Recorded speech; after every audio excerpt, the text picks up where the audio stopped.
Hi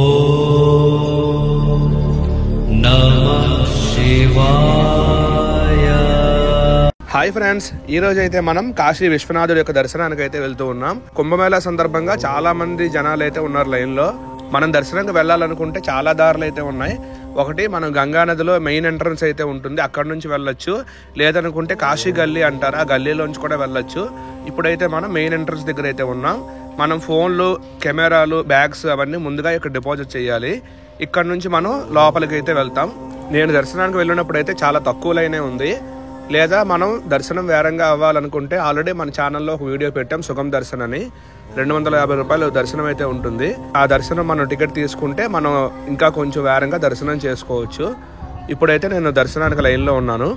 మనం ఈ దర్శనానికి వెళ్ళాలనుకుంటే ఫార్మల్ డ్రెస్ అంటే పంచి కానీ ప్యాంట్ కానీ వేసుకోవాలి. జీన్ ప్యాంట్లు అలాగే షార్ట్స్ అవైతే లోపల అలో చేయరు, అది ముందుగా అందరూ గుర్తుపెట్టుకోండి.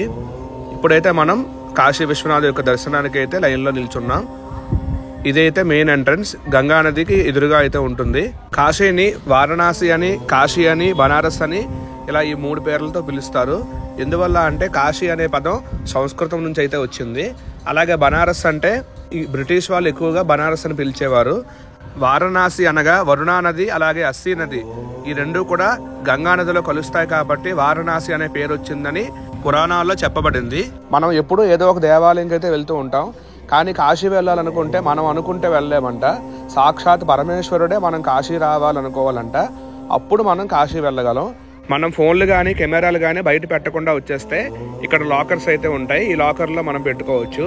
ఈ లాకర్లో అయితే ఫ్రీ, కానీ అక్కడ ఏదో ప్రసాదం కానీ ఏదో ఒకటి మనం తీసుకోవాలి. మనం ఈ క్యూ లైన్లో కొంచెం ముందుకు వస్తే ఫ్రీ దర్శన్ డెమో అని ఒక బోర్డు అయితే ఉంటుంది. ఇక్కడ మనం కాశీ విశ్వనాథుడి యొక్క ఆలయం మొత్తం కూడా విఆర్ బాక్స్ అని ఉంటుంది, అందులో అయితే మనం ఆ ఆలయం మొత్తం కూడా చూడొచ్చు. కాశీ అనేది మన హిందువులకి చాలా పవిత్రమైన క్షేత్రం. ప్రతి ఒక్కరూ జీవితంలో ఒక్కసారైనా కాశీ రావాలని మనం అందరం కోరుకుంటూ ఉంటాం. కాశీలో 9 రోజులు నిద్ర చేయాలని పెద్దవాళ్ళు చెప్తూ ఉంటారు. ఎందువల్ల అంటే అలా కాశీలో 9 రాత్రులు కానీ మనం నిద్ర చేస్తే మన పాపాలన్నీ కూడా ఒక పక్షి రూపంలో ఎగిరిపోతాయంట. మనం ఇప్పుడు కాశీని ఫ్రీ లైన్లో చూసాం. ఇప్పుడు సుగం దర్శనం చెప్పాను కదా, అక్కడికైతే వెళ్దాం. ఈ సుగం దర్శనం దగ్గర మనం 250 రూపాయల టికెట్ అయితే తీసుకుంటే మనకి 1 గంట నుంచి 2 గంటల్లో అయితే దర్శనం అయితే అయిపోతుంది. మేమైతే కుంభమేళా సమయంలో వచ్చాం, కానీ జనాలు అయితే కొంచెం తక్కువగా ఉండడం వల్ల మాకైతే దర్శనం వేరంగా అయింది. స్వామివారిని మనం ముట్టుకోవాలనుకుంటే తెల్లవారి 2 గంటల నుంచి 4 గంటల లోపు అయితే మనం దర్శనంకి వెళ్తే దాన్ని స్పర్శ దర్శనం అంటారు. ఆ స్పర్శ దర్శనంలో మనం స్వామివారిని అయితే ముట్టుకోగలం. ఆ తర్వాత నుంచి మనం దూరం నుంచి చూసి దండం పెట్టుకోవాలి, కానీ ముట్టుకోవడం అయితే కుదరదు. ఇప్పుడు మనం స్వామివారి ప్రధాన ఆలయం చూద్దాం.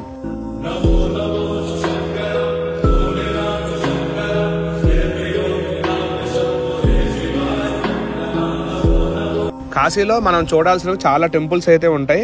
అందులో ప్రత్యేకంగా విశాలాక్షి టెంపుల్, అన్నపూర్ణ టెంపుల్, వారాహి మాత, కాలభైరవ టెంపుల్, మృత్యుంజయ టెంపుల్ ఇవైతే మనం తప్పకుండా చూడాలి. కాశీలో చాలా ప్రత్యేకతలు అయితే ఉంటాయి. ఇక్కడ చనిపోయిన శవాలు కుడి చెవు పైకి లేచి ఉంటుంది. అలాగే ఆవులు, గ్రద్దలు, కాకులు, మనుషులు పొడవు. మనం విశ్వనాథుడు దర్శనం అయిపోయిన తర్వాత గేట్ నెంబర్ 4 పక్క వస్తే ఈ శివాలయం అయితే ఉంటుంది. ఇది కూడా తప్పకుండా దర్శనం చేసుకోండి. ఇది మనం ఫొటోస్, వీడియోస్ కూడా ఇక్కడ మనం తీసుకోవచ్చు. అలాగే ఇక్కడ శవాలేవి కూడా కంపు కొట్టవంట. అవి ఎన్ని రోజుల నుంచినా నార్మల్గానే ఉంటాయి, కానీ స్మెల్ అయితే రావు. కాశీని విద్యలకు నిలయం అని కూడా పిలుస్తారు. ఎందువల్ల అంటే ఇక్కడ సంస్కృతం, హిందీ, తెలుగు భాషలకు ప్రత్యేకంగా ఒక స్థానం అయితే ఉంది. అలాగే ఇక్కడ బనారస్ యూనివర్సిటీ కూడా తప్పకుండా చూడండి.